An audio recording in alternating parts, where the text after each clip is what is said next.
Muy bien, entramos a la segunda parte de este tema que estamos tratando con Pablo Paiva, líder de Partidos Liberales por la Gente, hablando de Manifiesto Comunista, capítulo 2, 10 puntos. ¿De qué se trata, Pablo, eso? Así es. Y es importante tratarlo porque bueno, es bueno repasar un poquito que simplemente que el manifiesto comunista, ¿por qué es importante tratarlo? Porque dijimos que el comunismo en sí, el manifiesto comunista fue cuando se pusieron de acuerdo comunistas, socialistas, movimientos obreros, movimientos sindicales, 1848, mediados siglo XIX, y lo que pretendía hacer era que era, bueno, todos pensamos lo mismo, tenemos que ir contra el capital, tenemos que ir contra los principios de la familia para derrocar completamente a esa burguesía. Lo que tenemos que hacer es, bueno, cumplir 10 puntos. Si nosotros nos ponemos de acuerdo en estos 10 puntos, nos va a ir bien. Y lo importante y lo interesante de esto, que esos 10 puntos no quedaron en el siglo XIX, tuvieron su completa aplicación en el siglo XX y aún hoy, en pleno siglo XXI, lo seguimos sufriendo y padeciendo. Y por eso decimos que no importa que cambien los partidos políticos, si no desandan el camino, y Claro, desandar el camino es poner el antídoto a cada una de las recetas Z que claro. nos vinieron bien claritas en el manifiesto Lo comunista. aplicaron los bolcheviques, la revolución bolchevique, Lenin en adelante, se aplicaron los 10 puntos, ¿no? Se pretendieron aplicar. En Cuba lo mismo, los países del este de Europa lo mismo. Y en Uruguay se aplica, y en Uruguay se En, aplica. en mayor o menor medida, pero en la inmensa mayoría Mm. de los países están aún siendo aplicados. Y lo peor es que nosotros no lo comprendemos. Vimos cuánto nos impactó ese punto 2 Sí, de las fuertes impuestos progresivos, porque sí, lo vivimos a diario, lo sufrimos y los padecemos a sí, diario. sí. Vayamos al punto 3. Viene Bien. el punto 3, dice, supresión del derecho a la herencia en el Manifiesto Comunista de 1848. Fa, Supresión del derecho supresión. a la herencia. Ah, Nosotros tenemos es verdad, no es que no tengamos derecho a la herencia, pero acá el primer heredero es el Estado. Hay una ley por la cual el primero que cobra ah, es el Estado. ah. Entonces, la herencia, en definitiva, el heredero no pasa a recibir o el Todo. beneficio de la última voluntad de quien le dejó la herencia. ¿Por qué? Porque esa última voluntad no se cumple. La primera voluntad que se cumple es la del Estado, porque lo primero que tiene es un impuesto que pagar por esa herencia. Para que vos Ahí, cobres esta herencia, el Estado te va a cobrar tu impuesto, el impuesto a la herencia, tenés que hacer una escritura notarial, eso tiene un gasto notarial, tenés que hacer una escrituración, todo eso, ¿no? Tenés que registrar todo esto. Bueno, ponele que lo notarial no esté mal, pero sumado todo es un gasto es, impresionante que es- el es Estado te que, exige, te impone. Podemos es que lo decir que está mal, que, lo que está más que el Estado es el primer heredero. Eso es lo que está mal. claro, claro, claro, claro. No El, se cumple la última voluntad. el Estado es el convidado de piedra que están todos los negocios. ¿Qué vas a abrir una Exactamente. panadería? A ver, pará, pará. Ah, pará, pero vos me tenés que pagar esto, me tenés que pagar esto, me tenés que pagar esto, me tenés que pagar esto. Vamos un día a hablar de Bastiat, si te parece, que es muy interesante lo que Bastiat plantea en esto. Pablo,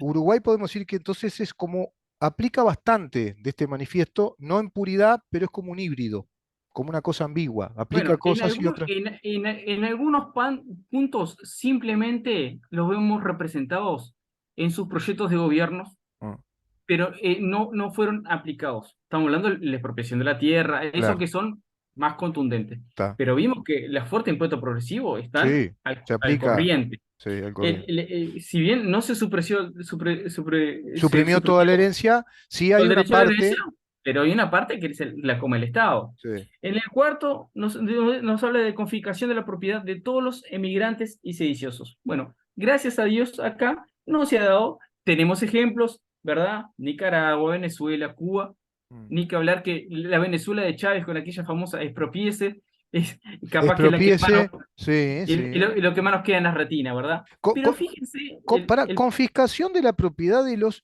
inmigrantes y sediciosos. sí, Pero en Uruguay, bueno, en Uruguay no se aplica, ahí es liberal Uruguay, porque acá los sediciosos le reparan patrimonialmente, es al revés. Acá sediciosos se le hizo reparación patrimonial, se les indemnizó por un lado, se les repuso la calidad laboral, o sea, el grado laboral, vivieron de pronto 15 años afuera, 18 vinieron con el grado laboral como si hubieran trabajado todo ese tiempo acá en Uruguay, y a posteriori, por si fuera poco, pensiones graciables, que incluso se transmiten hereditariamente con el Bueno, Estado socialista que está medio mezclado ahí, que le saca un poco, no, ahí no eh, le saca eh, nada. eh, ¿Y eso sí hasta es cuánto negocio? antagónico. Eso sí es Es antagónico liberal ahí el completamente. Estado uruguayo. El que deja su última voluntad para su heredero, sin embargo, el primero en cobrar dijimos que es el Estado. Sí. Y sin embargo, acá, a gente Ah, que se le da un derecho, ah. por ley se le dice que es hereditario. Por eso, es Y hereditario el derecho que le dan acá. Hasta 4 generaciones, una cosa así, es hereditario. Además, si tenías claro, es un gran negocio ser sedicioso acá. Porque si vos sos sedicioso, el Estado te paga. Es buenísimo eso, ¿eh? Es que, ¿por qué absolutamente. será? ¿Será que pagan la revolución frustrada? ¿No? O como se frustró esa revolución, o sea, no, se frustró hasta, como estás diciendo, hasta cierto punto, pero querían meter todo. ¿Te acordás de aquel manifiesto socialista del MLN que decía que iban a hacer el modelo como en Cuba, que era el reparto de tierras, confiscación de la propiedad privada, todo esto, la expropiación de la tierra, todo a Por eso, rajatabla, los 10 puntos? no es que no hayan querido. Bueno, Algunas cosas no lo hicieron porque lo no, pensaban hacer por la fuerza, pero ya vimos que por la vía política muchas sí están, sí las hicieron están. después, cuando le Capaz vinieron. que, capaz que el punto uno de apropiación de la tierra, con ese tema folclórico, el desalambrar, capaz que no lo llegaron a aplicar, Y ¿verdad? acordate del índice Pero CONEATE de Mujica, el impuesto a la tierra, que después no lo bueno, aplicaron por eh, inconstitucional. Pero bueno, bueno, esos también son otros impuestos que obviamente nosotros también tenemos un punto de vista muy específico al tanto. Hay ah, muchas leyes que se trataron, incluso partidos políticos que hoy forman hoy la tratan leyes oposición. peligrosas, Pablo, partidos políticos como Cabildo Abierto, que planteó junto al Frente Amplio limitar la propiedad de tierras para determinado tipo de cultivos. Ahí ya Bueno, entramos a eso, generar un antecedente bueno, complicadísimo. bien a eso era lo que yo me orientaba la mirada, justamente, porque es como que en el patio de nuestra casa, el que tiene un patio, ¿Eh? diga, no, acá me gusta tener palmeras, y venga el Estado y diga, no, no, palmeras acá no. Mm, Usted, córteme esas palmeras, usted acá me va a poner un parral, me va a plantar frutillas. No, o sea, ¿quién es el dueño de la tierra? Es un exacto. atentado contra la propiedad privada. O sea que al Sí, dueño de la tierra todavía el Estado pretende decirle qué sí, puede plantar, qué no sí, puede plantar o a qué le puede dedicar su propiedad. sí, No, es sí, un atentado absoluto que total. da ese proyecto de la forestación que lo pretendieron implementar era un atropello absoluto a la propiedad Ah, privada. totalmente, totalmente, porque además siento un precedente a nivel del Estado. Entonces mañana con ese antecedente decimos, bueno, vamos a prohibir áreas como tú decís, no, acá usted no puede poner una fábrica por esto y por esto y por esto. Que incluso ya se hace en las negociaciones colectivas y los consejos de salario, porque la gente no lo sabe. Digo esto al pasar y te dejo la palabra si no se nos va. Cuando se hace una negociación colectiva en consejo de salario, régimen implementado en el gobierno de Sanguinetti, apenas empezó la democracia a través de aquella concertación programática, que les da el poder exclusivo desde un marco legal, el poder y la potestad exclusiva de representar a los trabajadores a esa cúpula sindical de esa federación llamada PICNT, que son sindicatos únicos por actividad económica. ¿Qué quiere decir esto? Que son sindicatos que representan toda la actividad económica de ese país, el sindicato de la construcción, el sindicato del vidrio, el sindicato. No hay sindicatos por empresa, sino que son. Esas cúpulas sindicales negocian con cúpulas empresariales que también se dicen que representan a todas las empresas, que son las más grandes, y el Estado, representándonos a todos nosotros en esas negociaciones. Cuando se negocia en Consejo de Salario, eso se va a homologar por un decreto presidencial que tiene la fuerza de ley, es un marco reglamentario que le dice a todo el mundo, a los que no negociaron, a los que no estuvieron en esa mesa, a los empleadores y empleados que no estuvieron y que no pueden, que tienen que cumplir con lo que se negoció ahí, porque los representan a todos. Y eso es un marco tan minucioso que hasta le dicen cómo tienen que pintar tal tipo de fábrica, cómo tienen que construirla, que los empleados tienen rangos laborales. No, señor, este está para poner tornillo, como se acuerda, ¿te acordás de la película El tiempo moderno de Chaplin? Ah, no, no, este está para poner tornillo, porque acá esta negociación colectiva dice que en estas cláusulas, este de tornillo, este otro es carpintero, y así el empleador queda también sometido a todo lo que se reguló en esa negociación inconsultamente y se meten con su propiedad. Si a eso le agregamos todavía que hayan áreas para plantar tal cosa y otras que no, que limiten la propiedad para eso, mañana limitamos la propiedad para poner una empresa de galletita. No, es un desastre, ¿no? Es peligrosísimo todo eso. No es por ahí, me parece. Absoluto. Ese camino hay que desandarlo, hay que salir de ahí. Hay que salir de ahí y empezar a pensar un país en serio. Bueno, acá viene un punto bien importante que hay que desandarlo fuertemente. Mm, Entonces, el punto número 5 mm. el manifiesto dice, centralización estatal del crédito con un banco nacional con capital estatal y monopolio exclusivo. Bueno, Pablo. Esto, Bro, Banco República. bueno, esto es la definición eh, más precisa del Banco Central. Esto es un banco Entonces, central. estos bancos centrales. ¿Qué sucede en Uruguay? El tema es así. Los bancos centrales, hablamos del manifiesto comunista, pero mira lo que te voy a ¿Podés decir a repetir el punto de continuación. nuevo? ¿Podés repetir qué dice el punto Claro. 5? Punto 5 es la centralización estatal del crédito con un banco nacional con capital estatal y monopolio exclusivo. Acá no vinieron ni Cuba, ni Venezuela, ni la Unión Soviética, no, no. Hubieron dos misiones en América bien importantes. Tuvo, por un lado, la misión Kemmerer, que fue dirigida desde los Estados Unidos, estamos hablando, entre finales de la década del 1919 y 1931, ahí Mm, esa misión mm, llevó adelante todos los países que están en el Pacífico, en América del Sur. mm. La misión Kemmerer fue dirigida desde los de Estados Unidos. Bien. La Sí, sí. otra misión, que Mm, fue dirigida desde Londres, mm. fue de Niemeyer. Ajá. Esta, que fue dirigida exclusivamente por la banca inglesa, fue la que aplicaron Brasil y Argentina. Mm. El Atlántico. Uruguay en ese ¿Qué era entonces, la diferencia de que el Banco Central sea técnico, no exactamente, lo vinculado que al hicieron poder fue, político? Ujú. de todos los países de América, el único país que hasta ahora quedó por fuera de eso y no admitió un banco central en su propio país, que el banco central no es del Estado, Mm, es, aunque muchas veces lo creemos, mm, fue Panamá. El único país que no tiene banca central es Panamá. Pero por dos misiones, tanto los países del Pacífico como los del Atlántico, lo impusieron los bancos centrales. ujú, En Uruguay, en el año 35, mm. esa función, porque ¿cuál es el problema de la banca central? La función primordial de un banco central, que acá viene el tema que hay que desandar, Mm. es la facultad de emisión de papel moneda. Exacto. ¿Cuál es el problema de la emisión del papel moneda? Y Si el tuviera control respaldo, cambiario de acuerdo al ingreso de otras monedas. exactamente, con la manipulación de las tasas de interés. Claro, ¿Cuál es el problema de la emisión de papel moneda? Mientras tenga respaldo, no hay problema. claro. El problema es el papel, la moneda fiduciaria, cuando no tiene un respaldo metálico detrás. Exacto. Uruguay hasta el año 35 lo tenía. Una persona que se llamó Octavio Morató, Mm.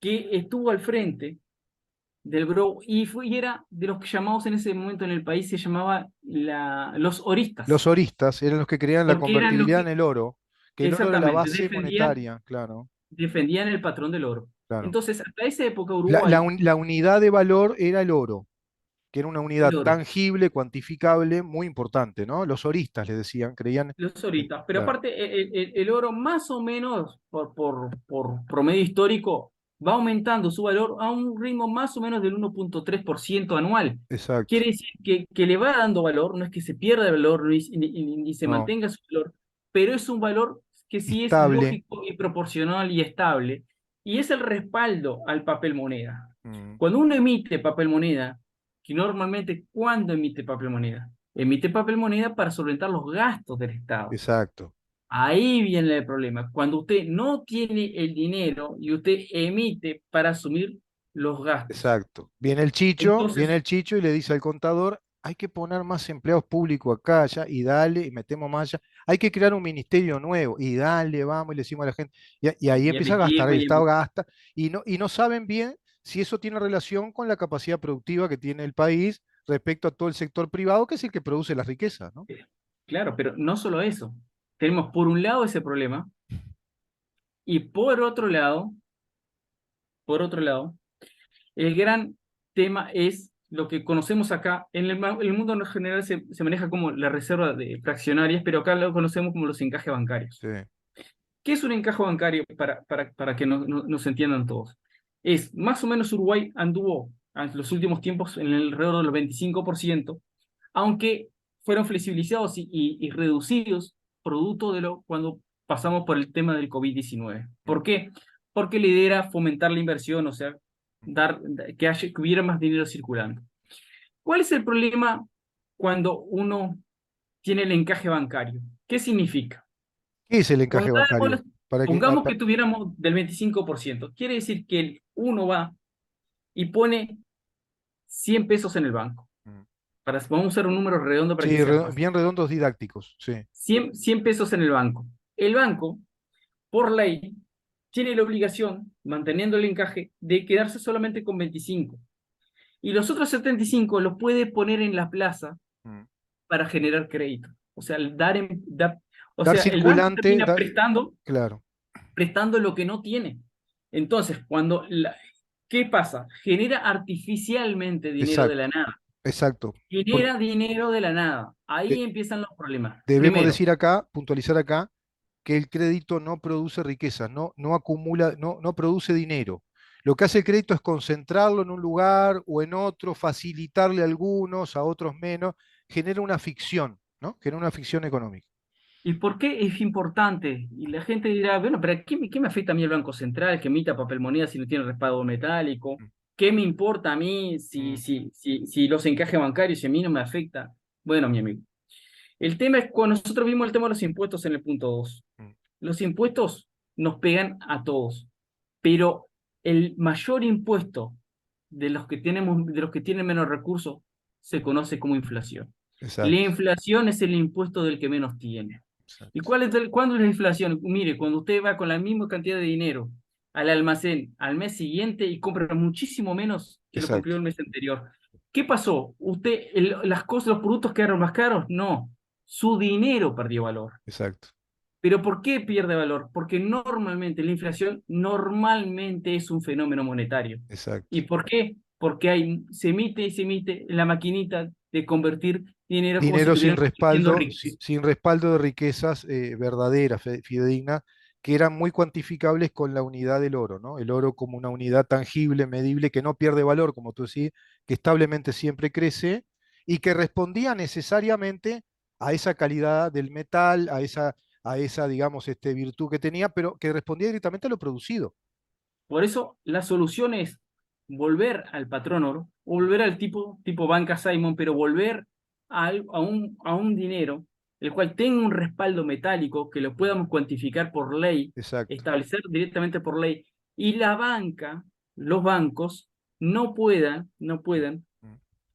emitir, el Banco Más Central en este caso, dinero de más las dinero reservas de oro de que la tiene. reserva exactamente que tiene. Y Y se también, tendría y que también desmonopolizar la banca, ¿no? Es decir, un banco central monopólico por ley, ¿por qué? No. No, nosotros para empezar vamos a abrir la circulación de moneda, o sea, Bien, libertad del tipo de cambio de bien. forma tal que cualquiera elija la moneda de su preferencia para hacer cualquier tipo de Pablo, transacción, me- incluso pagar sueldos. claro, me parece interesantísimo y muy importante todo esto que estamos tratando contigo. Te invito para una próxima a seguir, quedan los otros puntos. Cinco, faltan cinco. Y después de eso me quedé pensando, se viene toda la virtualidad del dinero, las tarjetas, no sé si viste, los cajeros automáticos, que no se va a ver más el dinero físico. ¿Te parece un tema interesante para tratar ese también? Porque es una Pero sí, economía que está ahí a la vuelta de la esquina, ¿no? sí, Es un pero fenómeno. para cerrar con este punto, me encantaría decirle lo siguiente. Mm, Los que no pierden nunca acá son los bancos. claro, Porque el Banco Central, una de las funciones, más allá de emitir papel moneda, es rescatar a los bancos. O sea, el banco es el único negocio que por más quiebra que sí, tenga, el sí. Banco Central siempre lo va a ir a rescatar. Vamos a Entonces, repasar el proceso histórico de la Reserva Federal, cómo rescató a los bancos cuando la burbuja del 2008, ¿te acordás? Y que ahora parece que se viene una parecida. ¿Cómo se rescatan? ¿No te parece que es un lindo tema también para que los que nos siguen por en estos supuesto, videos estén atentos? Porque tú que estás muy informado en eso, sería bueno que repasemos cómo financiaron esos bancos, ¿no? Que nunca pierden. Que fue la Reserva Federal, ¿te acordás que entró a blindar y blindar? Empresas que cuando absolutamente. suenen los nombres la gente se va a sorprender. Empresas que hoy son calificadoras de riesgo. Pero aparte, un tema bien medular, que normalmente nosotros decimos, está la inflación, y lo primero que se echa a mano para tratar de normalizar la inflación es aumentar las tasas de interés. Seguro. Y cuando se quiere fomentar la actividad, bajar las tasas de interés. Mm, Pero no es una solución de fondo. ¿no? Cambiar de sistema sí es una solución de fondo, No. por supuesto. No son sencillas, no son fáciles, pero siempre un cambio significa, obviamente, Ah. que es como ir a plantar. Es como Sí, salir de sí, la zona de confort, Pablo, y tenés que pero por cambiar supuesto, y al principio cuesta y después que cambiaste decís, che, qué buena aquella decisión que tuve, que cambié, mirá cómo mi vida pasó a otra instancia, a otra calidad, si no me hubiera quedado allá en esa etapa estancado, es por ahí, es que ¿no? no podemos cosechar boniatos si seguimos plantando papas. Claro, Eso claro, es claro. evidente. Como dijo el gran genio Pero de Alberto, ¿no? Don Alberto nos decía, no esperen resultados distintos y siempre hacen las mismas cosas, ¿no? No se puede esperar un resultado distinto haciendo lo mismo. Vamos con ese absolutamente, tema, Pablo. Yo te agradezco un montón, sinceramente, porque estos temas es muy importante que la gente vaya enterándose y tomando conciencia de que puede haber un mundo mucho mejor y está al alcance de la mano, es factible, es empíricamente demostrable y ya se demostró. ¿Mm? Es así. absolutamente, Gracias, Pablo. absolutamente. Por Pablo Paiva favor, hablando con un gusto como nosotros. siempre. Y vamos a seguir hablando con él, por supuesto, de todo este tema y un liberal. Esto es hablar con un liberal y esto es hablar de liberalismo. Liberar la mente, el pensamiento, liberar la economía, liberar la propiedad, crecer. Nos vamos, vamos a una pausa y continuamos.